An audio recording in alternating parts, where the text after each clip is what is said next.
Hello everybody, this is Talone with another nutrition tier list series where I break down all the options in a given food group and rank them based on how nutritious they are and how good they are for your health. Today we're beginning what I'm considering season 2 of nutrition tier lists, and I figured what better way to bring that in than to do the official sequel to my first tier list, so this is meats part 2. Now we all know meat, the crux of many people's diets, often the centerpiece of a meal, and the topic of a fair bit of controversy, but I'm not here to talk about that. Now I'm here to talk about nutrition, and meat as a food group does have a lot to provide in that department. All of the natural meats are rich in protein, arguably the most essential nutrient that we've talked about many times here. If you clicked on this video hoping for an in-depth explanation on how it helps your body, I am happy to disappoint you, and even happier to redirect you to a different video that will do a better job of that. Many meats are also high in fat, another important type of nutrient that'll be better discussed in other videos. Meats as a whole are also a solid source of many essential micronutrients, including the B vitamins, crucially vitamin B12, as well as copper, heme, iron, phosphorus, potassium, selenium, and zinc. Now in the first meat tier list, I covered the most popular and accessible meats. However, I've been told countless times since then that does not necessarily make them the best, thus the demand for a part 2 where we're going to be covering a lot more game meats, as well as just less common picks that I didn't get around to in the first video. Another notable difference is that in this one I will not be talking about organ meats or seafood food. There's already a seafood tier list that's going to be getting a part 2 as well. And you guys made it very clear that you wanted a separate organ meats video, but enough about future videos, let's focus on this list. Looking at the tiers for this video, we're going to be comparing the nutrient content and benefits of each meat against any shortcomings or health concerns that they may have. Keep in mind that these lists are ranked independent of each other, so an A tier meat may not equate to an A tier fruit or an A tier vegetable. The only exception will be that I'm going to try and stay as consistent as possible with the first meat tier list. I recognize that for meats in particular, there's a few ways to judge how useful they actually are, and I want to remain consistent in my criteria, and that basically can be wrapped up in pure nutrient content both by weight and per calorie, and how effective it is for building of muscle, weight loss, and athletic performance. All numerical nutritional information on this list and across the series will be based on 100 grams of the individual food for the sake of consistency and ease of comparison.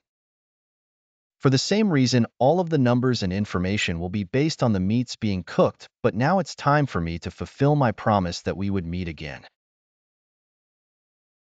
Yep, that's the best I got. Let's get to the list. Kicking off this list, beaver meat is an average calorie meat with an impressive micronutrient profile. It's incredibly protein dense, right on the heels of the highest on either list gram for gram.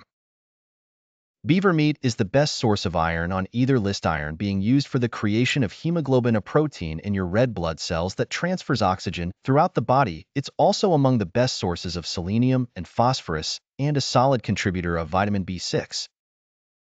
Beaver meat is also the best source on this list of choline, a nutrient that plays a role in brain function, regulating stuff like memory and mood. It's also a great source of creatine, a compound that supplies energy to your muscles. Now, unlike a lot of very protein-dense meats, beaver also contains a decent amount of fat, about 7%, mainly made up of the monounsaturated OIC acid, the saturated palmitic acid, and the polyunsaturated lalic acid. Nutri-wise, the only downside to beaver meat is that it's lower in vitamin B3 than most meats, a nutrient you expect meat to be a reliable source of. You're also going to want your beaver meat to ideally come from a non-polluted environment, as they can sometimes live in some not-so-great places. But if game meats are something that you're up for, and you can get your hands on some safely, nutritionally, beaver meat is an excellent choice that I'm going to put in the top tier. Boar meat is a lower-calorie meat with a decent micronutrient profile. This red meat's main micron contributions are B vitamins, notably vitamin B6 and vitamin B12.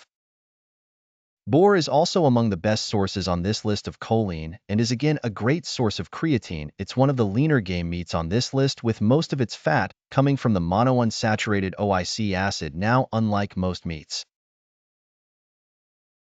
on this list, boar is comparatively a poor source of iron, and it can potentially carry harmful bacteria if not prepared properly. But overall, if it's available, boar is a perfectly fine meat that I'm going to put in the B tier. Bologna is a higher calorie spelling abomination of a processed meat with a less than stellar micronutrient profile per gram. It's among the best sources on this list of vitamin B1. It's a fattier meat option containing mainly oleic acid, palmitic acid, stearic acid, and lalic acid.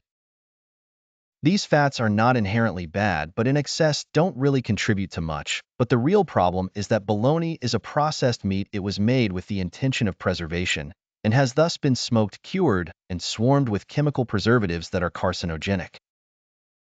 It is also excessively sodium dense. For those who need to watch out for that, overall one cannot be called a healthy meat, but I guess it's technically not the worst thing in the world as an occasional treat, thus I'm going to put it in the D tier. Caribou is a lower calorie meat with a quality micronutrient profile. It's the best non-organ source of vitamin B2, which is used in macronutrient metabolism. It's also the best source on either list of zinc, which has a role in many bodily functions including immune health and metabolism. While being among the best sources of vitamin B12, vitamin B5, and choline in general, it's just one of the most micro-den per calorie meats on this list. And because caribou mainly feed on grasses, they tend to have higher omega-3 and conjugated linoleic acid contents for such a lean meat. Speaking of which, caribou is a very lean meat with most of its fat being oleic acid and palmitic acid with no real consistent drawbacks to mention, and an overall well above average nutrient content. I'm going to put caribou meat in the top tier. Chito is a higher calorie processed meat with an average micronutrient profile. For those who don't know, Chito is a type of pork sausage with some unique seasonings, and it's a decent source of protein and your requisite meat micronutrients. It's still mainly meat after all.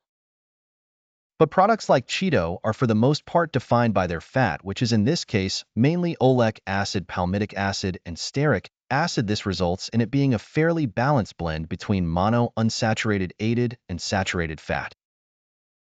And just like all processed meats, Chito is altered, cured, and full of preservatives associated with cancer risk, and it's also very sodium dense, again for those who need to keep track of that. Again, it's not the absolute worst thing in the world, but Chito should definitely not be a regular part of your diet, and I'm going to put it in the D tier. Egg whites are a very low-calorie part of a proto-meat, kind of contrived, I know, with a lopsided micronutrient profile. Egg whites are overwhelmingly almost 90% just water. Nutritionally, they are literally just protein. Because roughly 2/3 of an egg's protein is in the white while almost all of the fat is in the yolk. Nutritionally, egg whites only contribute notable amounts of selenium and vitamin B2 riboflavin. Some of the most common complaints about eggs is the saturated fat and cholesterol, and none of that is in egg whites. Now, quick interjection, I would argue that for the overwhelming number of people, neither of these are really harmful in reasonable amounts. But I digress. You make your own decisions. The real downside is that they are overall just lacking much of their nutritional value compared to whole eggs. But if you're looking for just pure protein, egg whites are about as good as it gets. And I'm going to put them in the B tier. They're just a little too lacking in everything else, and I feel like it would be unfair to put them any higher. Elk is a low-calorie meat with a solid micronutrient profile. It's a very lean protein compared to more common red meats, and it's an excellent source of vitamin B12, and as a red meat, it's a prime example of containing the trio of